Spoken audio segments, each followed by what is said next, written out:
आज रत्नागिरी कोल्हापूर राज्य महामार्ग क्रमांक 166 रुंदीकरणाचं जे काम चालू आहे किंवा नवीन हा जो हायवे होत आहे त्याच्यामध्ये भूसंपादनामध्ये जी बांधकामं आलेली आहेत ती नष्ट करण्याचं काम आजपासून आम्ही सुरू केलेलं आहे। इथून झाडगाव ते नाचणे या पट्ट्यामध्ये 15 बांधकामं आहेत ती आज आम्ही नष्ट करणार आहोत आणि कामालाही सुरुवात झालेली आहे। पुरेसा पोलीस बंदोबस्त आहे।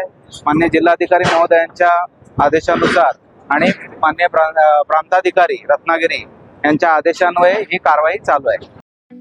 ठळक घडामोडींसाठी देशोन्नती न्यूज चॅनलला सबस्क्राईब करा आणि बेल आयकॉन प्रेस करा। मुंबई, पुणे, नागपूर, मराठवाडा असो का विदर्भ, राजकीय, सामाजिक, शैक्षणिक क्षेत्र असो का क्रीडा, सर्वच घडामोडीचे विश्लेषण पाहायला विसरू नका। फक्त देशोन्नती न्यूजवर।